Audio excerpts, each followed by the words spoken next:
On Saturday, June 24, 1950, President Harry Truman was working in his library when the phone rang at 9:20 p.m. His Secretary of State, Dean Acheson, was on the line. "Mr. President, I have some very bad news. The North Koreans have invaded South Korea." These events violated a compromise made on August 11, 1945, by the United States and the Soviet Union. This superpower compromise created a conflict that exploded into years of warfare for the Korean people and caused more than 4 million casualties around the world, leaving behind a devastated, divided Korean peninsula. The 38th parallel is where the demilitarized zone is, which is in actuality the most heavily patrolled area probably in the world. After years of conflict in the Russo-Japanese War, the EOLSA Treaty was signed by Russia and Japan, making Korea a protectorate of Japan. Although Japan modernized the Korean infrastructure by building streets and railroad systems, they ruled Korea with an iron fist in hope of destroying the Korean culture and language. Finally, on March 1, 1919, the Koreans rebelled, marking one of their first independent movements against Japan. However, this attempt was suppressed as thousands of Koreans were maimed, killed, or imprisoned. Throughout the 1930s and 40s, the Koreans continued to live under cruel Japanese oppression. During World War II, Japan used human resources from Korea to feed its war machine. Hundreds of Korean men were drafted into the Japanese army. Finally, with the defeat of Japan during World War II, Korea came under divided rule of the United States and the Soviet Union. Allies during World War II, the United States and the Soviet Union became enemies after the war. Conflict developed over their deep ideological differences, as the Soviet Union was founded on communism and the United States on capitalism. As their political and economic differences grew, a 46-year conflict developed, known as the Cold War. In a panic over the imminent spread of communism, in July 1945, the U.S. War Department ordered Army Colonels Dean Rusk and Charles H. Bonesteel III to design a plan for occupation by the two superpowers, setting in motion a compromise. They proposed a demilitarized zone at the 38th parallel, with the Soviets handling the post-war occupation duties in North Korea, a heavy industrial mountainous region. The United States occupied the South with its productive rice fields. The United Nations tried to stop the Soviets and the Americans from separating Korea, but the two superpowers went ahead with the compromise. Almost all Koreans were against the separation. North Koreans wanted the entire country to be under communist rule, while South Korea wanted their own government since other countries had ruled them in the past. In 1948, the split became official. On August 15th, the Republic of Korea was established in the South under the leadership of Syngman Rhee.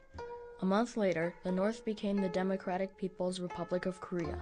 The Soviets appointed Kim Il-sung, a supporter of communism, as the leader. Tensions intensified, with each side threatening the other. Fearing an attack by the South on the North would ignite World War III, President Truman withdrew all weaponry he had from South Korea. On June 25, 1950, at approximately 4 a.m., the North Korean army led by Kim Il-sung attacked South Korea with the powerful Soviet tanks from World War II. At 11 a.m., North Korea declared war on South Korea. But South Korea did not stand a chance since all U.S. weaponry had been withdrawn. 3 days later, Kim's forces captured Seoul, the capital of South Korea. They moved on to the city of Incheon. Along the way, they killed everyone in sight. The South Koreans were defenseless. President Truman was informed 9 hours after the first attack. 2 days after the invasion, Truman gave his military support to South Korea. On July 1, 1950, the first U.S. troops entered South Korea. As the conflict continued, the United Nations Security Council passed a resolution calling for an end to hostilities. Under the leadership of U.S. General Douglas MacArthur, a joint command of 16 nations agreed to assist the South Koreans. On September 15, 1950, UN troops led by MacArthur landed in Incheon, cutting the North Korean army in half. This forced them to flee back to North Korea. Meanwhile, the leader of Communist China, Mao Zedong, watched the events in Korea with great concern. Fearing that the United States would extend the war into China, Mao believed that Chinese forces needed to support North Korea and drive U.S. and UN forces out of Korea.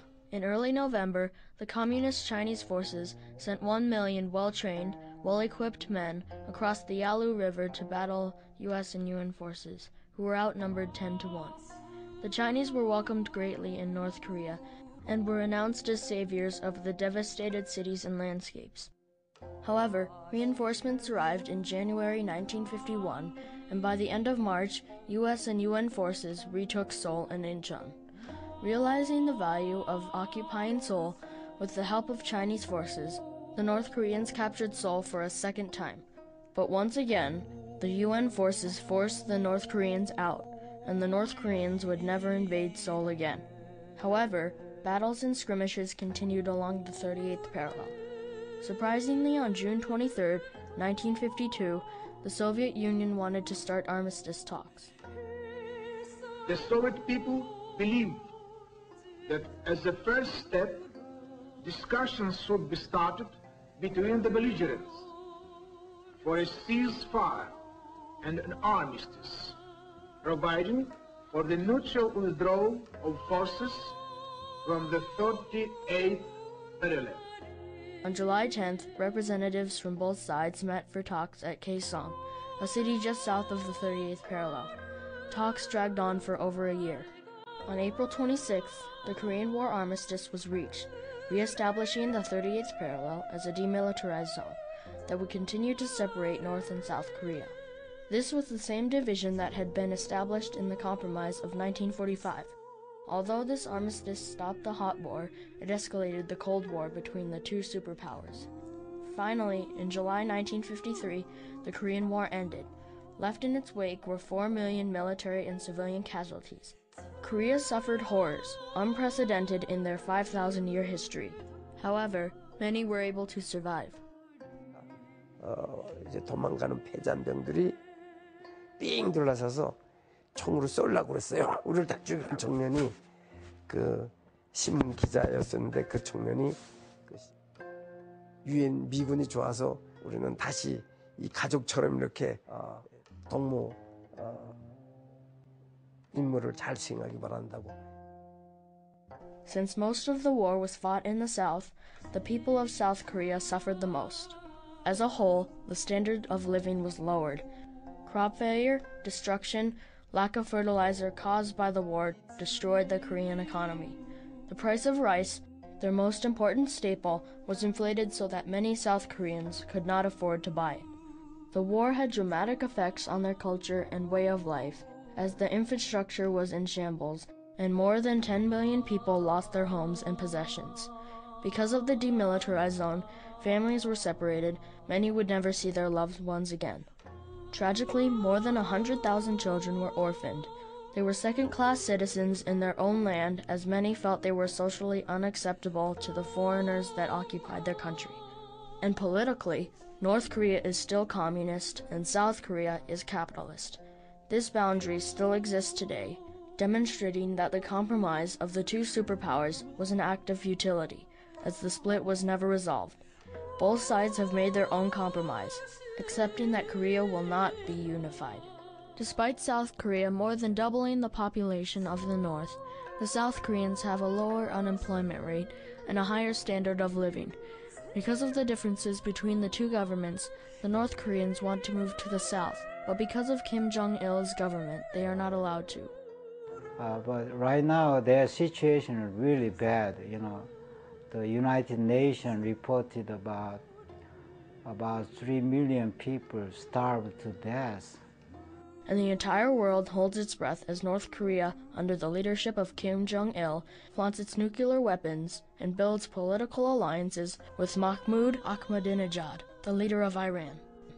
The 38th Parallel Compromise deepened the battles of the Cold War, demonstrating how outside governments can tear a unified country apart.